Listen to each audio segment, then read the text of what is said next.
My name is Leah. I'm a indie webtoon artist and creator. I make a comic called Beneath the Camphor Tree. I will link it down below if you want to read it. And today's topic of the video will be the importance of having character model sheets or character reference sheets for characters that play a significant role or even just appear more than once, where you'll need to be able to keep the continuity and keep character consistency. And this video is not going to really be a how video, it's going to be more of a why video. So instead of going over like necessarily exclusively like a quick here's how you set up the model sheet and stuff, I will link some videos below that I used to help me figure that out. It is by, I think his name is Vampire, and it's an official Clip Studio Paint tutorial. So again, I will link those below. Those will be quick and easy. Just watch, they're like 10 minutes each. There's 2 of them. It teaches you exactly how to set up model sheets. This video that I'm making today is going to be more about the why, my thought process behind creating a character for my comic. So instead of, so it's going to be long, it's going to be rambly. It might not be in real time, but I will be doing a lot of it in real time so you can kind of see my thought process behind it. So again, it's gonna be rambly, it's gonna take a long time. Sit back. If you're draw while you're watching this, have it in the background. You don't have to I don't expect anyone to sit and watch the whole thing uninterrupted. I just thought it would be interesting to kind of document my thought process behind this pretty important character in season 2 of my comic, and hopefully you enjoy this video. Apologies that it's long and rambly, just like this intro, and let's get into it. Alright, so before I really dive into the actual art of the video, I just want to plug, again, this is not sponsored, but I want to plug PureRef, which is an app I use. I think it's on desktop. I think you can get it for Mac as well. App. It's used by a lot of concept artists and visual development artists, and I find it really helpful to keep track, keep all my reference images in one place so that I don't have to constantly be opening different files if I want to find something.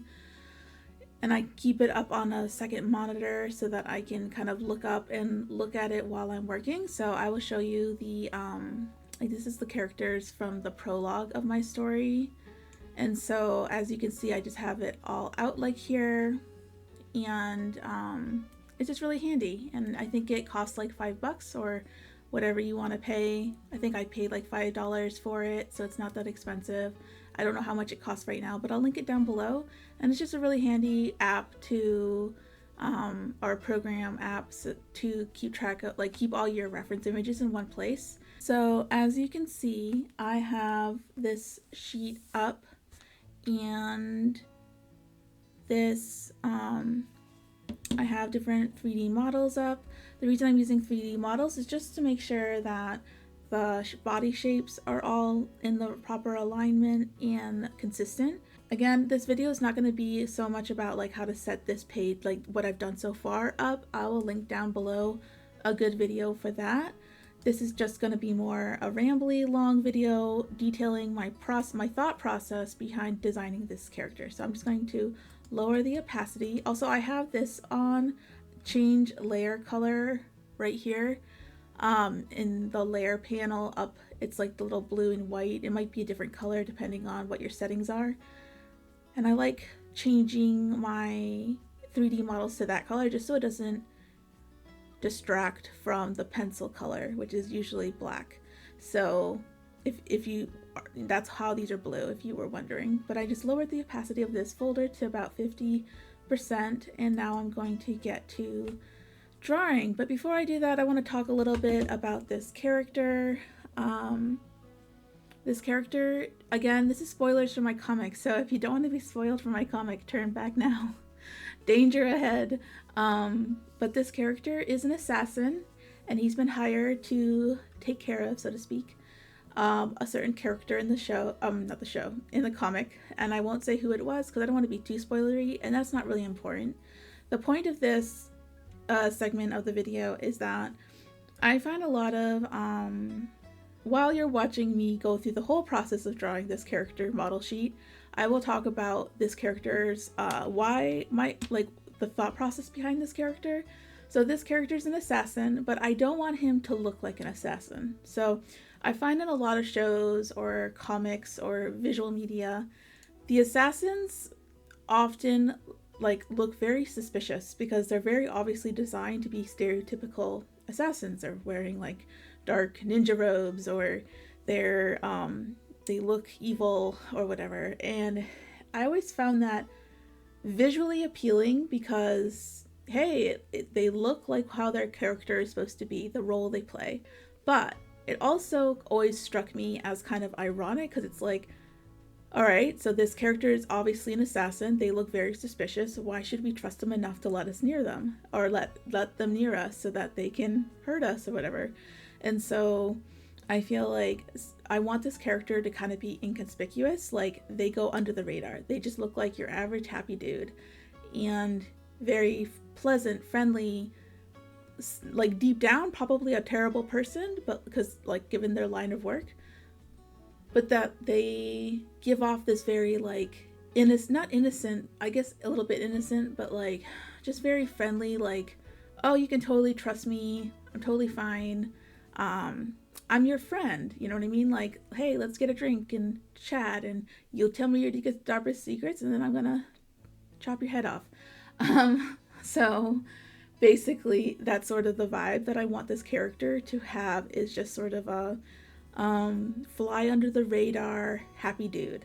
So that's why I am thinking of giving him a very average looking body type, kind of happy-go-lucky looking.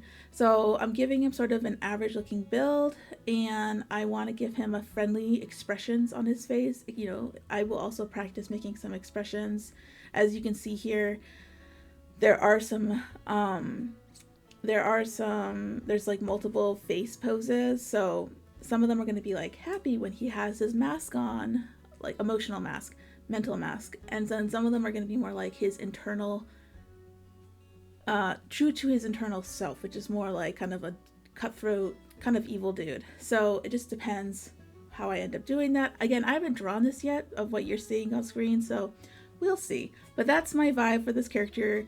That's kind of where I'm going from. And again, also, if you don't know, my comic is a historical comic, so very much I have to be mindful of clothing of the times. He also wears, I think it's called a satgat, which is like a straw triangular hat most of the time, and I won't be drawing that in this character reference sheet, or at least I'll make a note of it like down somewhere, and I might draw it somewhere on here. I haven't decided, but because this is focusing on his features, I want to make sure that's what I'm focusing on and not obstructing anything with a hat. So alright, so let's get into the actual drawing. Again, I'm aware that I'm talking kind of fast and rambly.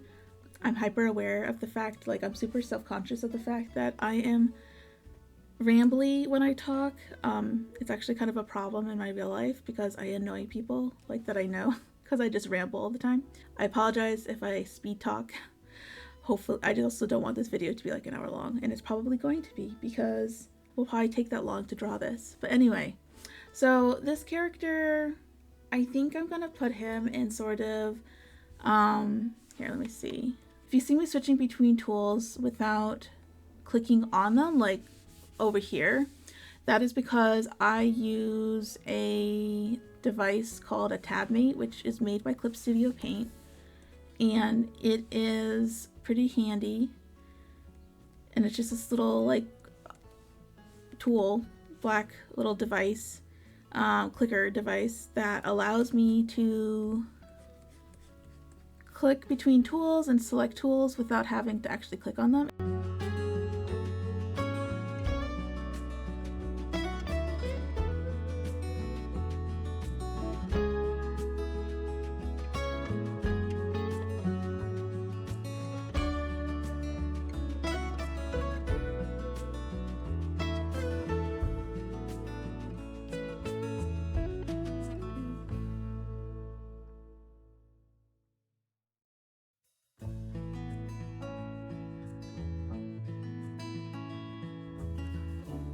So yeah, while I'm doing this, some of this I will talk about like my specific choices for this character design, and some of it will be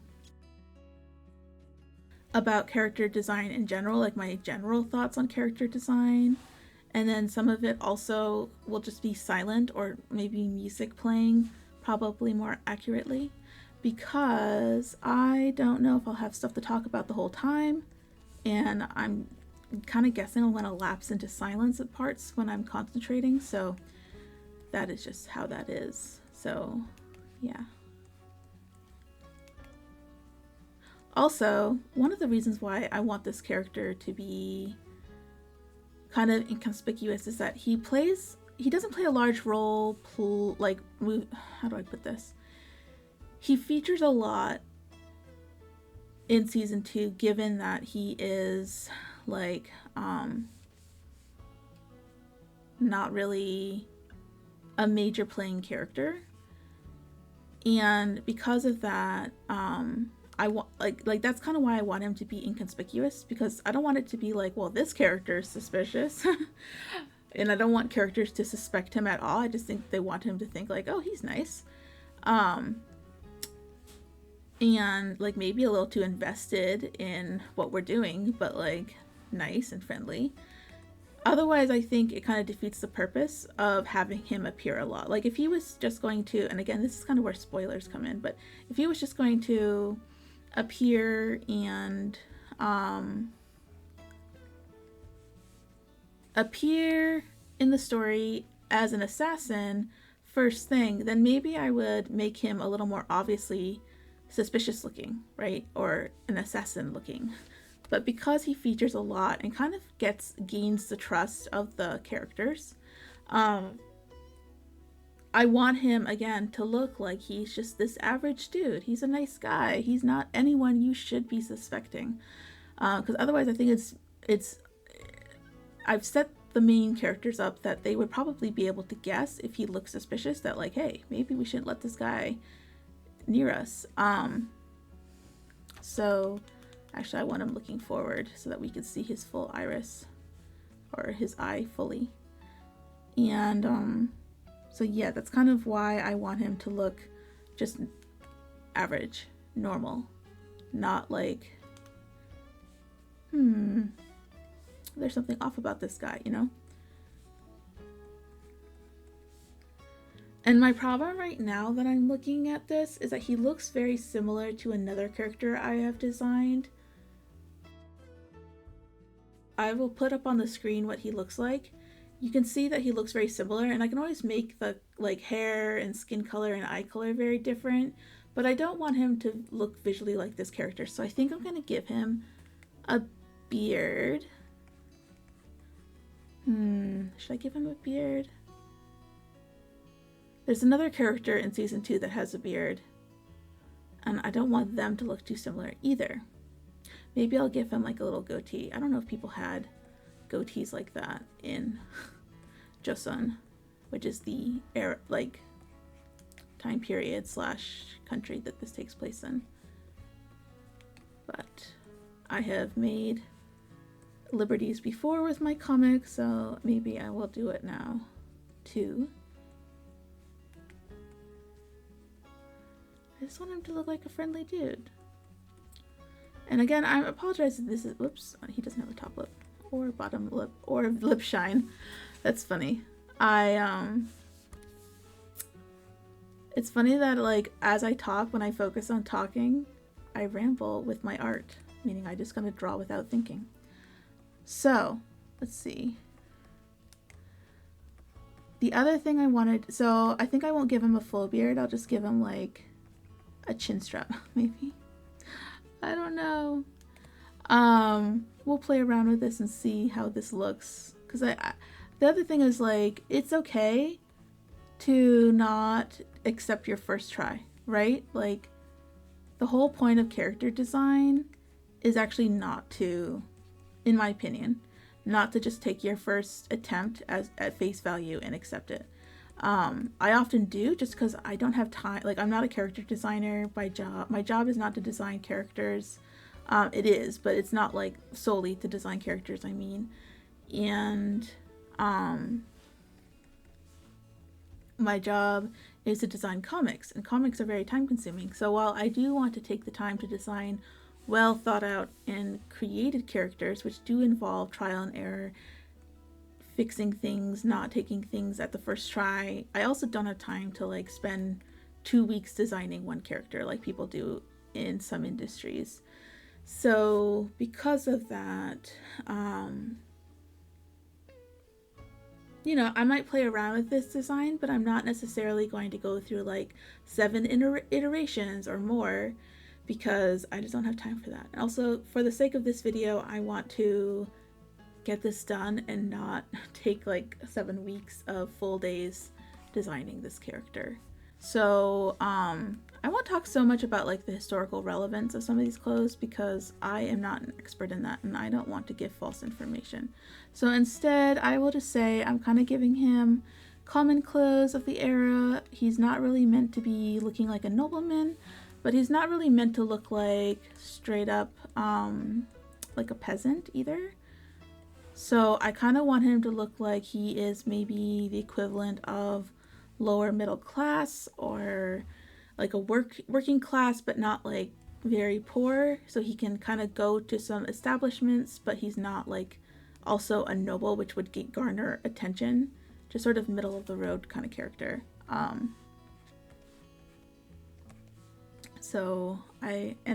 there's another character that has a similar set of clothes that I'm going to draw him in.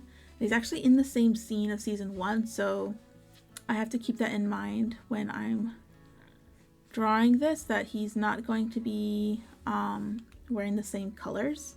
I think I'm going to give him sort of, what would I want to give him?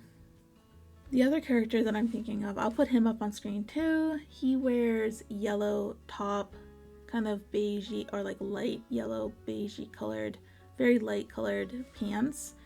And this character, I'm going to give him, I don't know, we'll see what color. I might give him sort of grayish or beigey colored clothes, because that is sort of more what a common person of the era I think would have worn. But he also is not meant to be like too poor, because I want him to kind of, it not to be surprising that he's like eating at the same establishments as the main characters are. So maybe what I'll do is give him like a more, not yellow, but a more brightly colored top, so that he looks different, like a different color, so it doesn't look just like, oh, he's wearing the same exact outfit as this other dude. But instead, what I want it to be is that he just, because like when with color, right, because this is a historical comic, so as with anywhere in the world, more colorful clothes meant you had the money to buy those clothes, because it was more expensive to make, because dyes, fabric dyes, usually cost more money than like just natural colored clothes. Natural meaning not dyed. And that's just sort of across the board, right? And so I figure if he's wearing a simple outfit, but with color, it kind of denotes that he must have some access to money or have a decent job if he's working class, but he's not like rolling in dough. He's not a nobleman. He's not needing a certain amount of respect. He can kind of disappear into the crowd because he's sort of in the middle there. And yeah, I think that's what I'm gonna do. As far as what color, I will have to play around and see. Kind of like that the 3D models in Eclipse Studio Paint allow you to, in 2.0, I don't know if they did this in 1.0, but in 2.0 you can, as you can see, you can change the like, see, his head's a little small for this, or his neck is non-existent. The 3D models in Eclipse Studio Paint 2.0 allows you to, I guess, change the hands like weight, meaning make them like kind of chubby, and I like that. I like that you can be more accurate with the 3D model. It's kind of fun. I never generally, when I'm drawing in my comic and I'm using 3D models as a base for perspective or posing, I almost never what do you call it, adjust the 3D model size. Like I never adjust like the weight or the proportions, mainly because I just don't have time to do that. So I just kind of use the 3D model as like a pose base.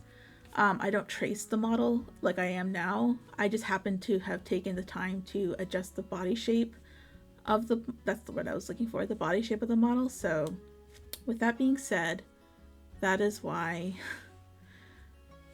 I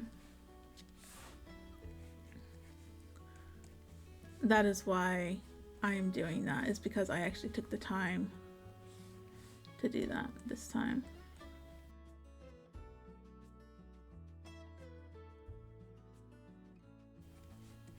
Yeah, so let's see. I'm gonna give him kind of normal shoes. I want it to be like maybe he runs a shop or something normally, and he's not like maybe he's a merchant, and or he's like working under the guise as a merchant, and that way he's not like he's not like a field worker where he would wear clothes where not that it wouldn't matter if it got dirty, but just not like super fancy clothes. So maybe he's like a mid-range or lower end merchant.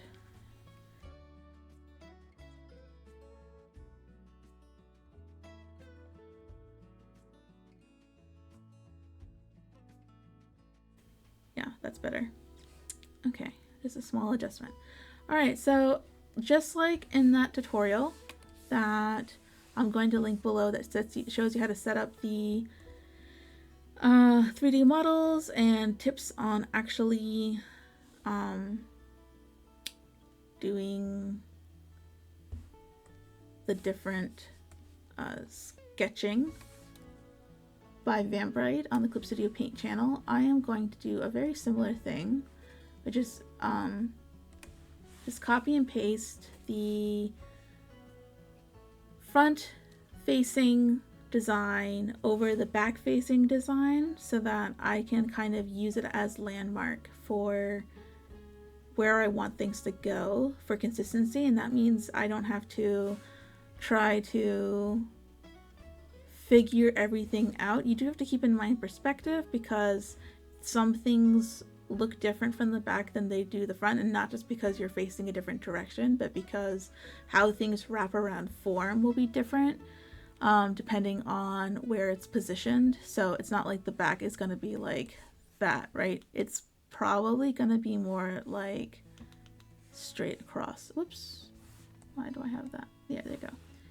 Straight across, because it's not lifted above the head.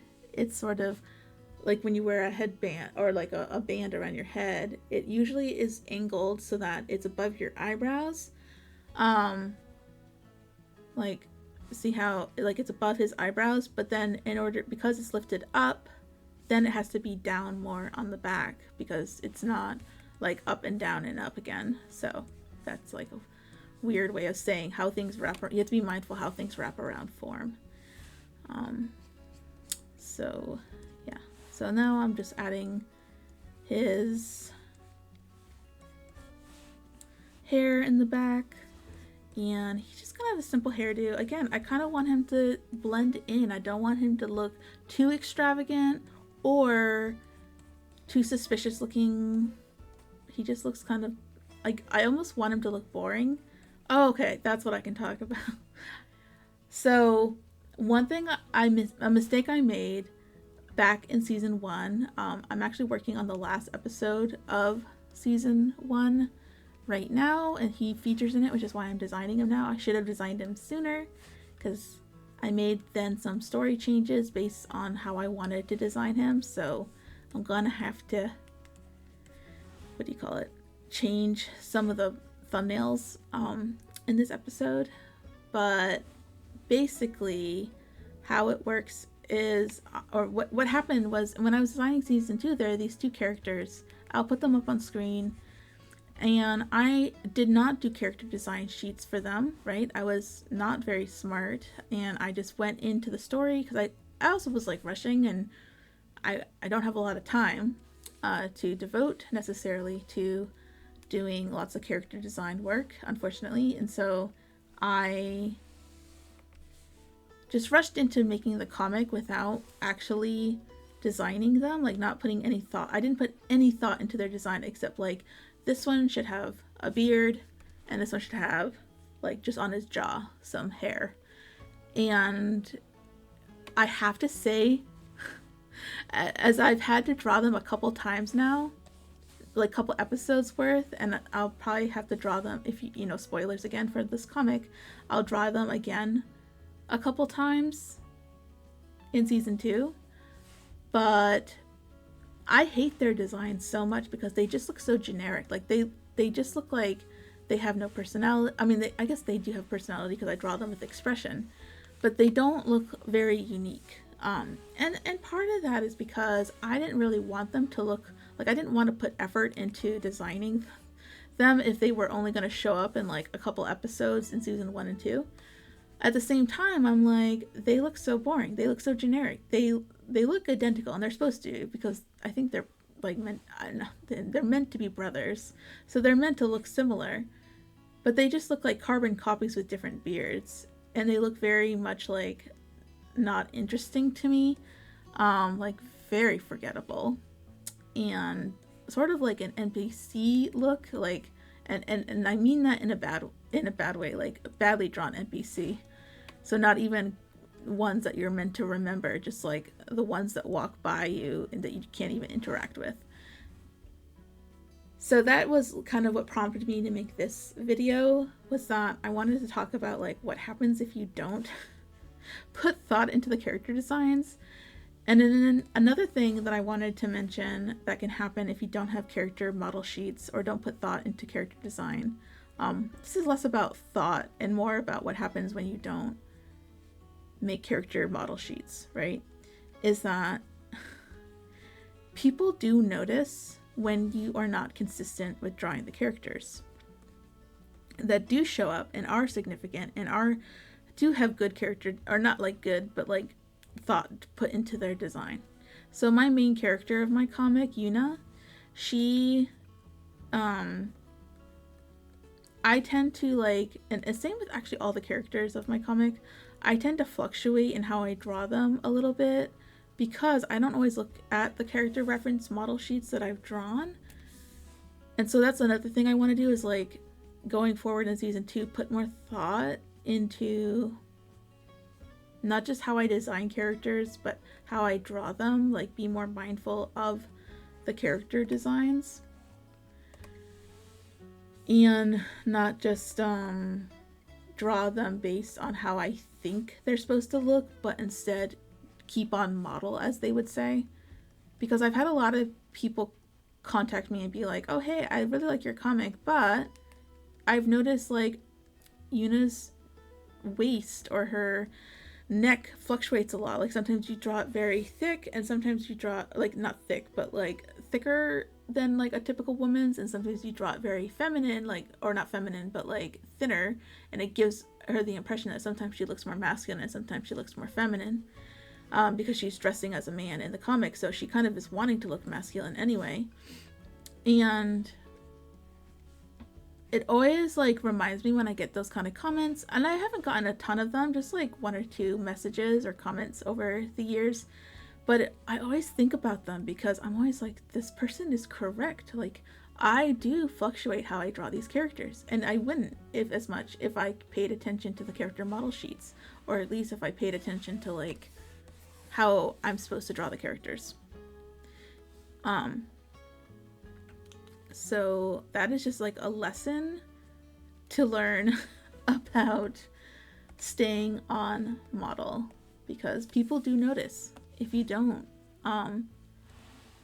Also, this is just a little question if you've watched this far in the video. Does anyone else feel like they have same face syndrome but also can't draw the same character twice in the same way? Like, I kind of feel like I have same face syndrome because all my characters kind of look the same.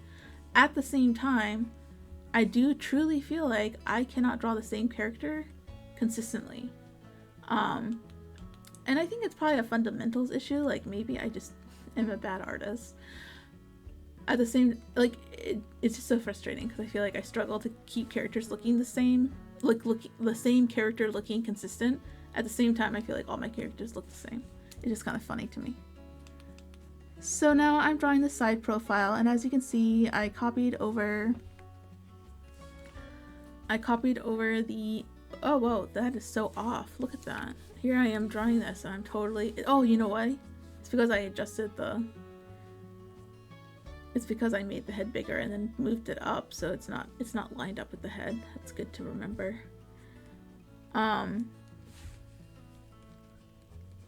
So now I'm drawing the side profile. I'm gonna have such a sore throat by the end of this video because I am talking nonstop.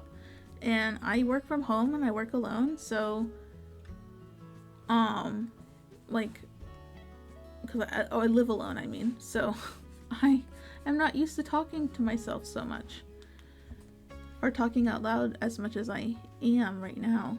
It's kind of fun. Sarcasm. That I am getting like a sore throat from this video. So anyway, yeah, so I'm just making this. I'm gonna lapse into silence because you guys don't really need to listen to me talk so much. I will get back to you guys when I'm drawing the expressions, probably.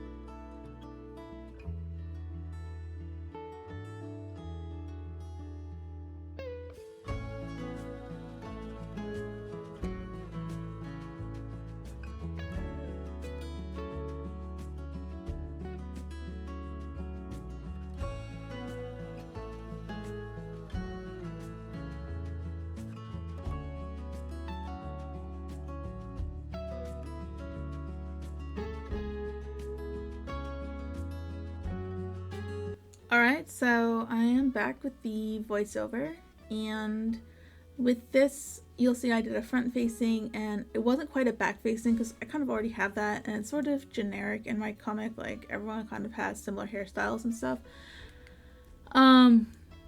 based on the era. And so I just kind of drew it from the side, like 3/4 back, so that you could see part of his beard. Yeah, so that's what I did so far. Now I'm going to get into expressions. I'm going to do a happy expression. I already have sort of, this one is sort of just like, he's happy, but he's just sort of like his normal expression. So I'm going to do 3 expressions, and let's see, what should I do? I'm going to have one that's sort of happy, one that's laughing, because he laughs a lot as part of his guise, like his disguise. And then I'm going to do one that's sort of angry and serious, like that's sort of like his true self.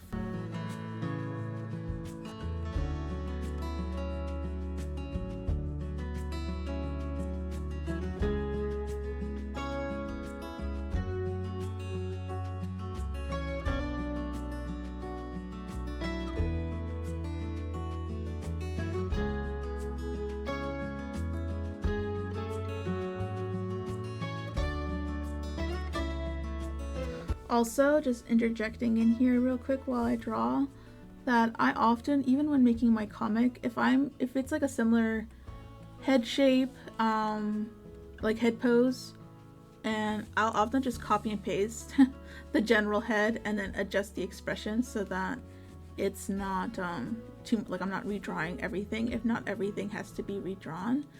Again, you do have to kind of know how like the face works with expressions. Like you saw that I moved the jaw line down when I was making the mouth wider, because when you open your mouth, your jaw drops down. So you do have to keep in mind stuff like that, but otherwise I find it's just handy. Like I didn't have to redraw the nose, I didn't have to redraw his hair, example, his clothes, because it's all the same. It's from the same angle, it's from the same position.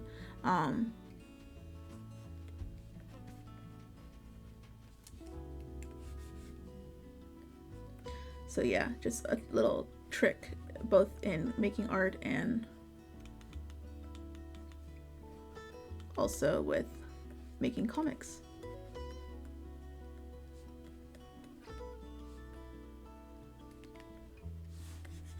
And I don't think his eyebrows, I want him to look like a little angrier or a little meaner,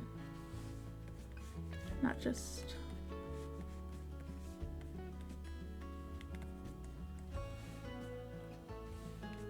actually that's a good idea. Alright, so he's kind of a guy who smiles a lot, so instead of having him look angry, I'm gonna have him look malicious, which means there's an element of him enjoying what he does. So let's see.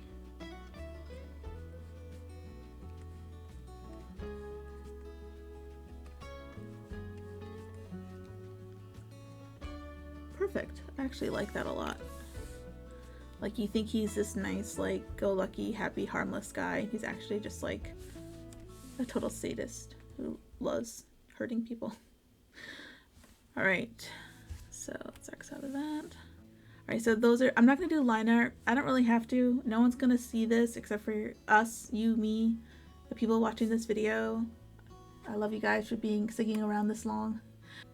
So next what I'm going to do is I'm going to put on this little lighthouse button and that's set as reference layer. And I'm going to set the line art. It's not real line art, it's sketches, but you know what I mean, like the line art. As the reference layer, so that when I take where is it, this handy tool, which I will also link below if I can find it, and this also is set to the reference layer as for the, hold on, refer multiple setting, so that way all I have to do is do that. And there is some cleanup involved because this is not clean line art, but it's pretty decent actually. I mean, all I have to do is clean up these shoes, add it in. So I will do that real quick and then I will start coloring. And I'm not going to do shading and stuff just because I don't have time. I don't care. I want this to be as non-effort as possible, to be honest with you. And also when I'm grabbing colors, I don't want to accidentally grab like the wrong, like the shaded color versus the flat colors, the base color. And I'm probably gonna be messy with this because no one, like I said, you guys won't tell anyone, and I am not gonna like probably post this anywhere except for maybe Instagram once I introduce the character. But as far as different things, like I don't need this to be perfect, I just need it to be enough, you know what I mean? With that being said, there's this cool little trick in Clip Studio Paint that I did not know until like not long ago, meaning like in the last year of using Clip Studio Paint, that you can actually click and drag. If you click and drag the brush, so alright, I'll show you. So instead of doing like click to fill in the ear, I could just click and drag and it fills it in like that. So I will show you on another spot so you can, well, there's not really that many. I'll show you, hold on. This is not the color his jacket's gonna be, but for example, instead of click, it could just be click, drag, and it's just so speedy. It's so nice and speedy. It saves so much time. Sometimes it's not perfect, you know, and you have to go in and clean up, just like with everything. But it is handy. So I'm actually just, why am I doing like this? I'm just gonna fill the whole thing with the skin color and then color in on top.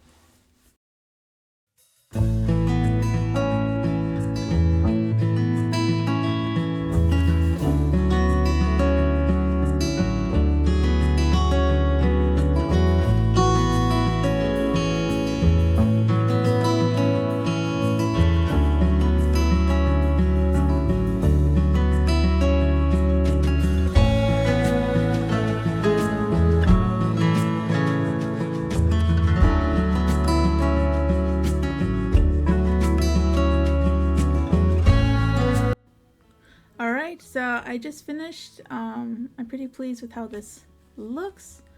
I think, I especially like the expression sheet, like the expression part of it. I think that will help a lot just to have a general idea of what his face does when like at least 3 different expressions. And yeah, that's my process for making a character model sheet. I'm going to stop recording now. I will show you in a moment what it looks like once it is in PureRef so that when I open it up, I can look at that. Also, if you are looking for, hold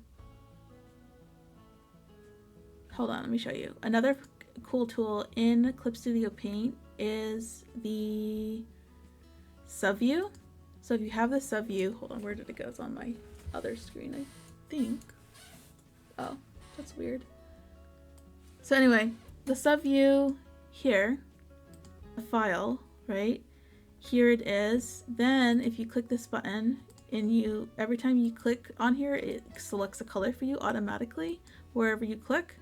If you click the little eyedropper tool and have that highlighted, and then that way when it like hovers over, so even if you were to go back here and like work on your screen, it doesn't like disappear behind the thing, behind this big window. So that's pretty handy, because that way if you wanted to, like, you were drawing a whole episode and this character really features in that episode, that's a great way to select colors or look at things.